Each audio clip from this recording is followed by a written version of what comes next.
Bien, vamos a trabajar en esta sesión con la unidad temática que corresponde a las características de las funciones de forma cuadrática. Esto va dirigido al curso de análisis de elemento finito que tenemos en nuestra facultad. Vamos a trabajar en esta sesión en relación a los aspectos que tienen que ver con la presentación de las funciones de forma cuadráticas.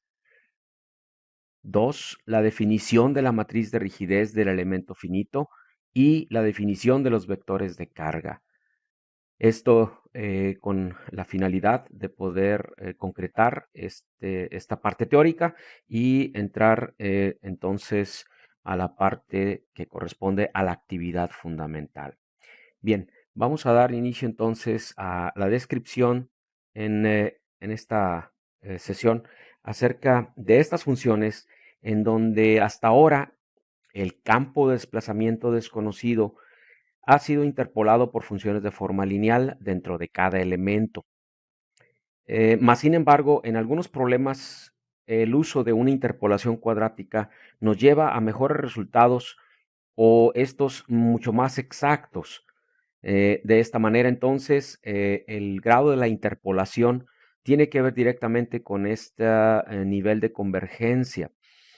Para ello, entonces, vamos a considerar un elemento típico cuadrático de 3 nodos. Para poder entonces representarlo, vamos a ver aquí en nuestra pantalla, tenemos un elemento finito. Considerando hasta este momento que hemos trabajado con 2 nodos y en este momento introducimos un tercer nodo.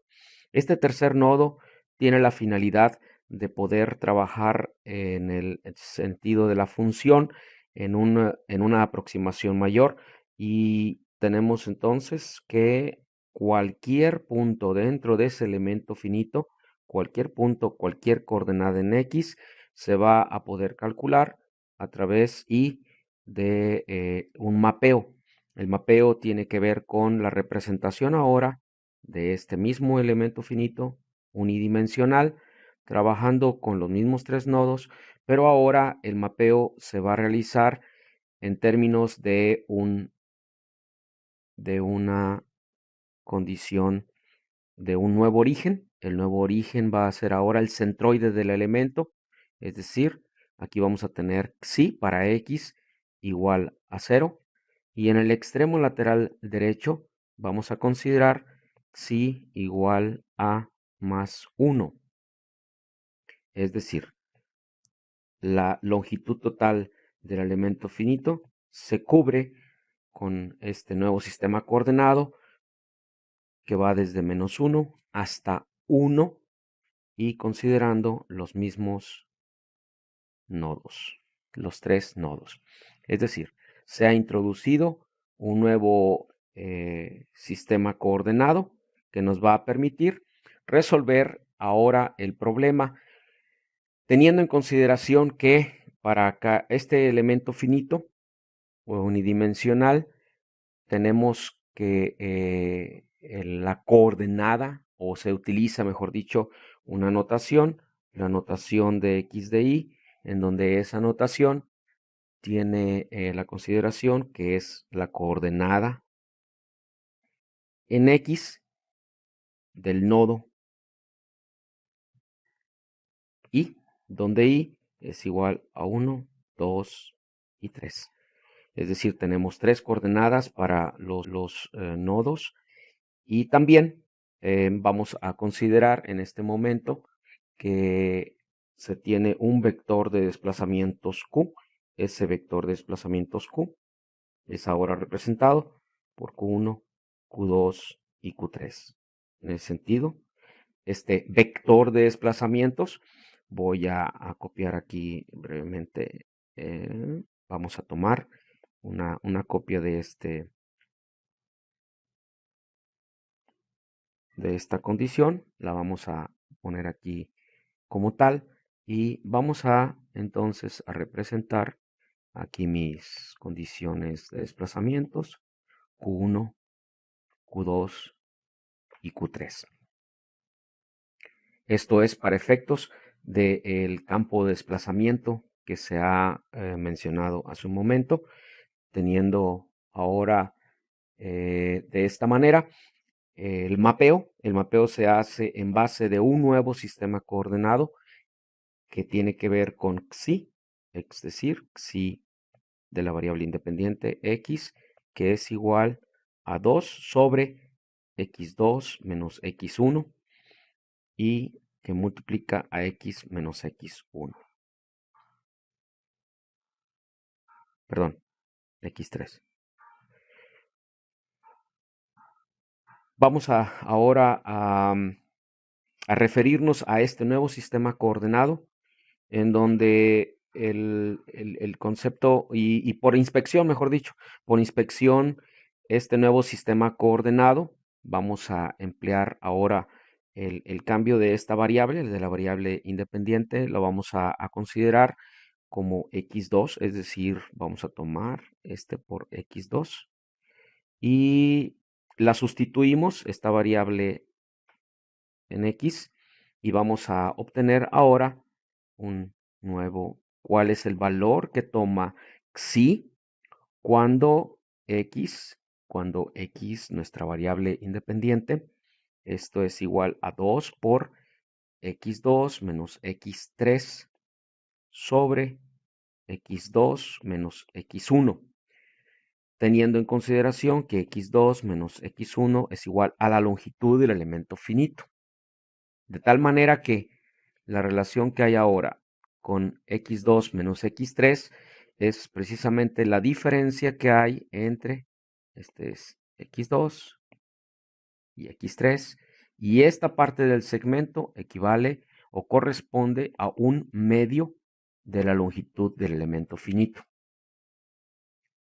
De tal manera que al momento de hacer nuestro despeje y calcular el valor que toma x cuando x es igual a x2, cuando este es igual a x2, entonces tenemos que 2 que multiplica a un medio de la longitud del elemento finito sobre la longitud del elemento finito, y esto conduce que si de x2 por inspección, esto es igual a 1, que es el valor que toma en el primer nodo, en el nodo lateral derecho, en el nodo número 2, xi igual a 1.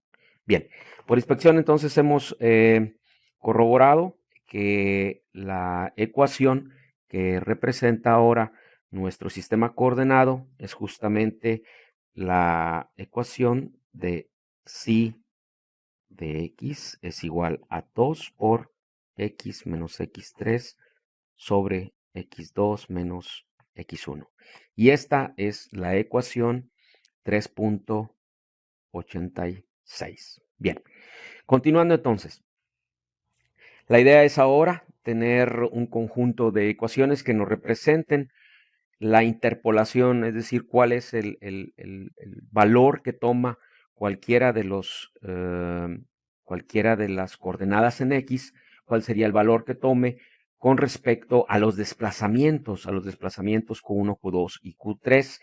Y para tal efecto, entonces, voy a presentar las ecuaciones que relacionan las funciones de forma cuadrática, es decir, vamos ahora a continuar y decir que n1 de xi es igual a un medio negativo de xi que multiplica a 1 menos xi. n2 de xi es igual a un medio de xi que multiplica a 1 más xi. Ahorita voy a hacer comentarios respecto de cada una de estas relaciones y que en principio pues no son otra cosa más que las ecuaciones cuadráticas que describen el comportamiento en cada una de las funciones. Para el caso de la función de forma n1, tenemos que estas funciones las voy a aglomerar, las voy a agrupar. Permítanme pasar esta parte. Y entonces las voy a agrupar en este momento en una sola gráfica. en donde vamos a considerar un plano coordenado y vamos a tener las funciones de forma n. Vamos a establecer nuestros límites que vienen siendo prácticamente desde -1, psi igual a -1, hasta psi igual a +1. En el origen, psi igual a 0.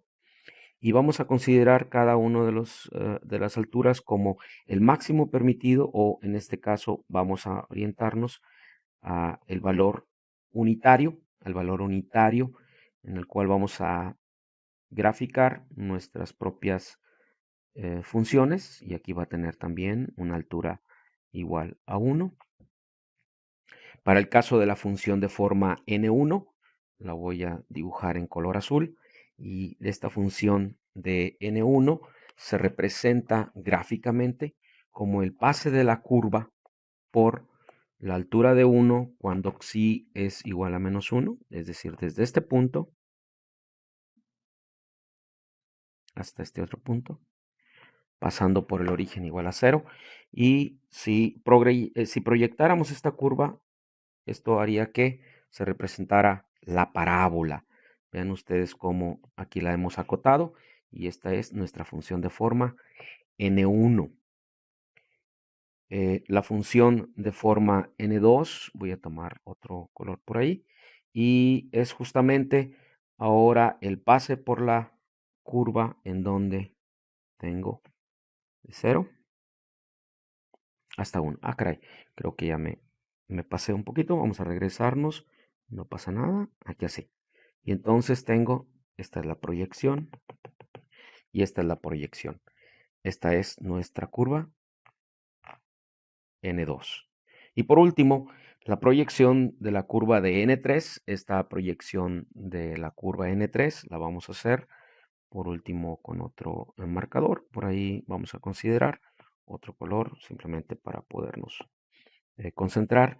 Y tenemos que la altura de 1 se va a cumplir, y esta curva es la que describe la parábola en este sentido y aquí en este otro sentido. Bien, aquí tenemos la curva de la función de forma n3. Noten ustedes lo siguiente, que es fundamental para el tratamiento de estas funciones de forma. Cualquier punto dentro de este elemento finito unidimensional, cualquier coordenada del punto en X, cualquier coordenada, va a ser ahora reflejado a través de las proyecciones de estas curvas. Y tomemos en consideración uno de estos puntos. Voy a tomar uno aquí, voy a hacer esto, y esta es mi coordenada en X, que ahora es mapeada en términos de xi. Esto es mapeado en términos de xi.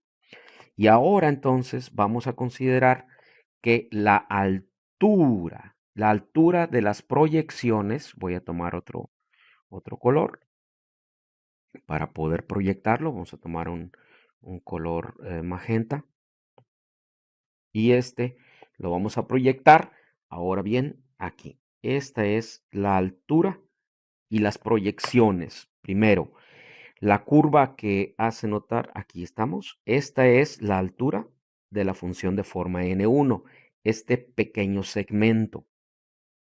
Luego, la altura de la proyección de la curva a n2, es decir, a n2 es este punto, y hasta aquí tenemos la función de forma n2, es la proyección, y el valor que tome esa altura, que es la función de forma n2.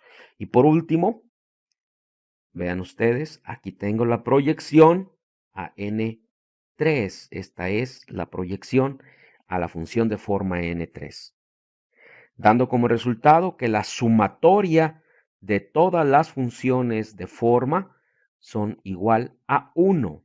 Y esto es el resultado del trabajo con estas funciones de forma, las cuales nos permiten interpolar todo el campo de desplazamientos desde un valor de xi desde -1 hasta xi igual a 1. Bien, continuando con la exposición del tema, vamos ahora a proyectar las diferentes curvas que tienen que ver con la interpolación, pero del campo de desplazamiento.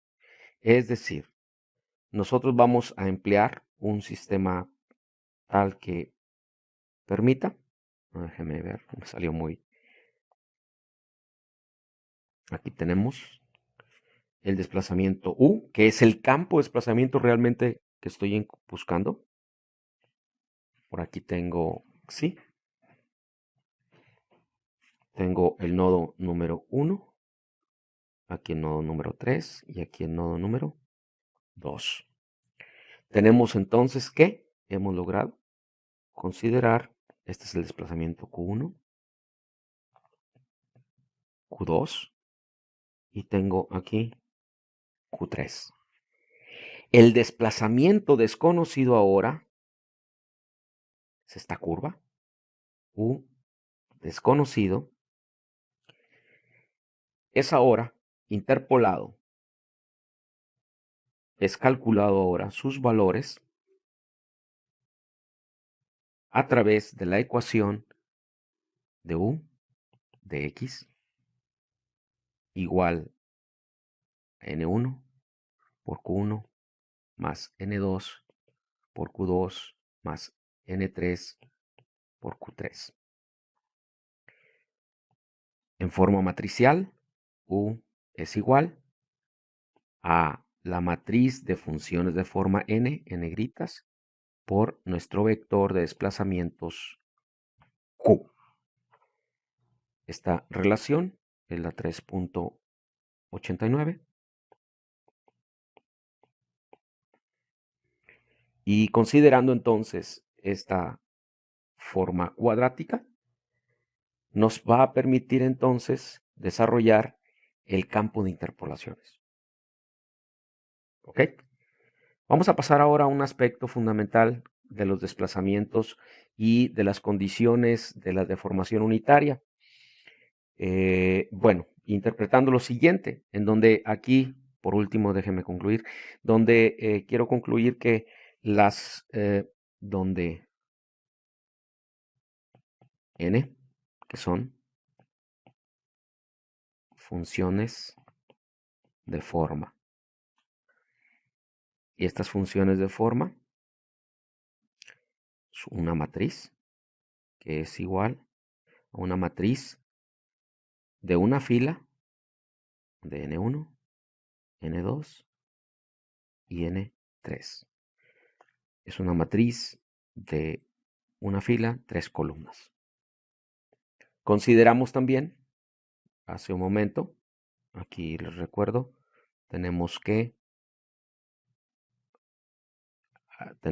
un vector de desplazamientos Q, donde Q es igual a un vector de 3 filas, Q1, Q2 y una columna. Teniendo en cuenta esto en mente, el vector de desplazamiento del elemento ahora es multiplicado por la matriz de funciones de forma y podemos también, por inspección, revisar cómo el valor que toma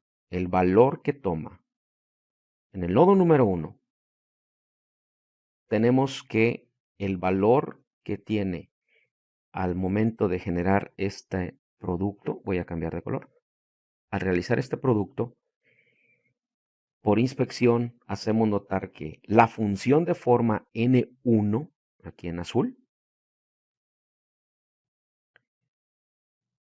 en el nodo número 1 tiene una altura de 1, que es el máximo. Y ese valor entonces es sustituido aquí en esta ecuación. Esto es igual a 1 por Q1 más N2. ¿Qué valor toma N2 en el nodo número 1? 0. Como ustedes observan, la curva en verde, que aquí se hace notar, tiene un valor de 0 en el nodo número 1. Por lo tanto, esto es 0. N3, ¿qué valor toma la curva de N3 en el nodo número 1? 0. Y por consiguiente, entonces tenemos, o por consecuencia tenemos que el valor de el nodo 1 es Q1. En consecuencia, ¿sí? 1 por Q1 igual a Q1. Entonces, por inspección hemos notado que así como para el nodo 1, es el mismo caso para el 2 y para el 3, haciendo notar que se toman los valores que en consecuencia tienen las funciones de forma en cada uno de los nodos en particular. Bien. Ahora, vamos a continuar y vamos ahora a tener vamos a considerar la deformación unitaria.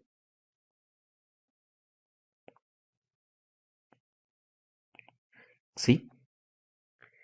Esta deformación, perdóneme, no es xi, discúlpeme, es epsilon, una disculpa, epsilon, y está dada esta deformación unitaria por la primer derivada de u con respecto a x.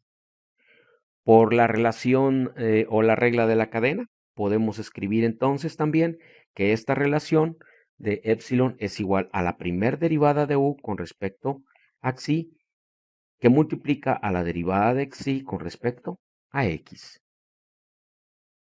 Ahora bien, para cada una de estas consideraciones, vamos primero a resolver la derivada de xi con respecto a x, en donde lo que hacemos ahora es derivar la ecuación y la relación que tenemos en principio, es nuestra relación original, que es esta ecuación. En esta ecuación, ahora voy a ponerlo en color marrón, y la idea es derivar xi con respecto a x. Y vemos que esta derivada pues conduce a 2 por x sobre x2 menos x1, y su derivada entonces queda como 2 sobre la longitud del elemento finito. Es decir, esta derivada es igual a 2 sobre la longitud del elemento finito, o x2 menos x1, como en el libro lo plantea, 2 sobre x2 menos x1 para no perder el rigor. Y por otro lado, ahora vamos a resolver el siguiente término, que es la derivada de u con respecto a xi, y para ello entonces es necesario que nosotros hagamos ahora la derivada de u con respecto a xi, tomando en cuenta que en las funciones de forma lo que tenemos son las relaciones que guardan con respecto a xi, n1, n2 y n3.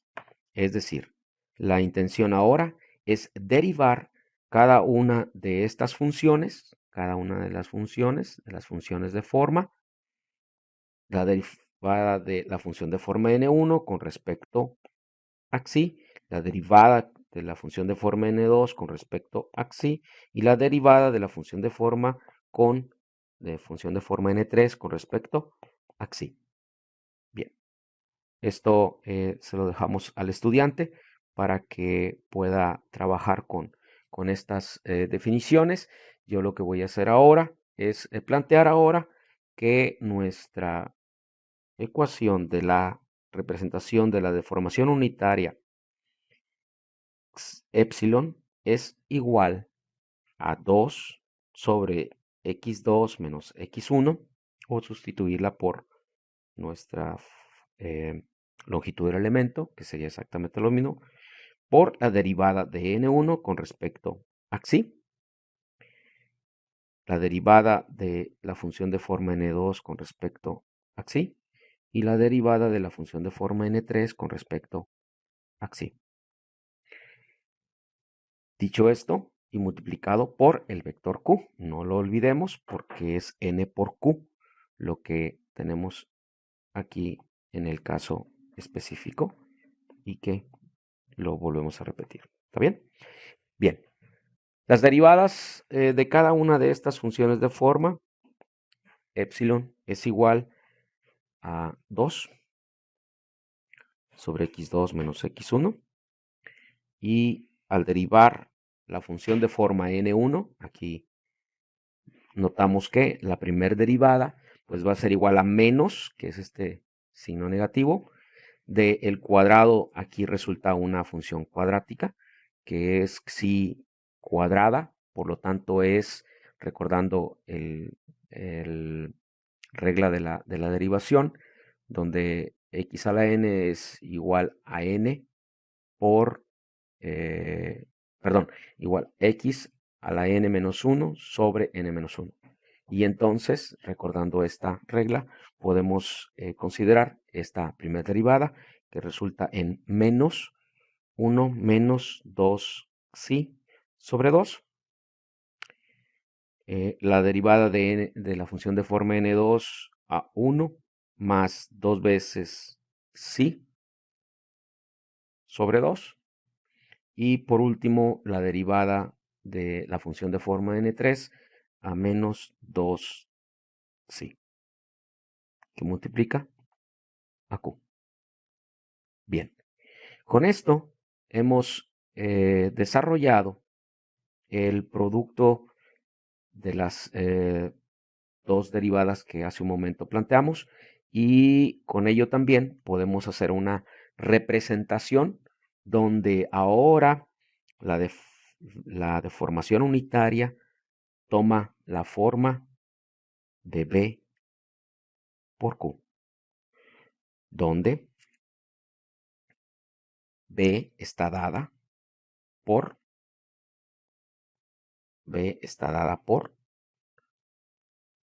2 sobre x2 menos x1, que multiplica a menos 1 menos 2 xi sobre 2, 1 más 2 xi sobre 2 y menos 2 xi.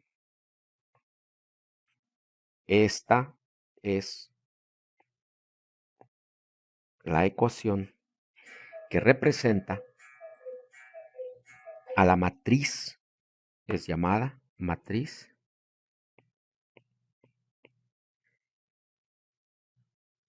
de deformación unitaria.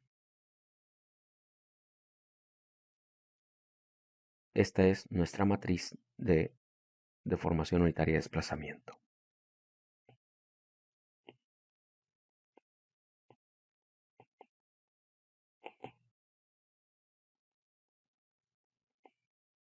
Para las funciones de forma cuadráticas. Utilizando la ley de Hooke, podemos entonces calcular el esfuerzo dentro del elemento finito, y ese esfuerzo va a ser igual a el módulo de elasticidad que multiplica a epsilon, que en su caso es B por Q. Y con esto entonces tenemos esta relación. Bien. Hasta aquí con este video, para poder entonces en una segunda parte explicar y exponer ahora cómo estas diferentes relaciones van a tener que ver en en el modelado de un elemento finito, considerando que se va a suponer un área de sección transversal uniforme, una fuerza de cuerpo, fuerzas de tracción, y entonces sustituir tanto el desplazamiento, deformación unitaria, esfuerzo y el diferencial de X en la expresión principal para la energía potencial total. Dejándola aquí, la voy a dejar expresada para poder entonces continuar en un siguiente video la sumatoria sobre todos los elementos finitos de un medio de la integral sobre el elemento finito del esfuerzo transpuesto, deformación unitaria, sección transversal, diferencial de X, menos la sumatoria sobre todos los elementos finitos, la integral sobre el elemento, U transpuesta, fuerza de cuerpo por elemento finito, por unidad de volumen, por el área, por el diferencial de X, menos la sumatoria sobre todos los elementos finitos de la integral sobre el elemento finito, del desplazamiento transpuesto, vector de tracción por unidad de longitud por el diferencial de x, y también esta misma consideración menos la sumatoria sobre todos los puntos y de los desplazamientos de Q de I por el vector de cargas puntuales. Con esta ecuación concluimos en esta primera parte, insisto, para poder entonces dejarla en una siguiente video número 2 de las funciones de forma cuadráticas.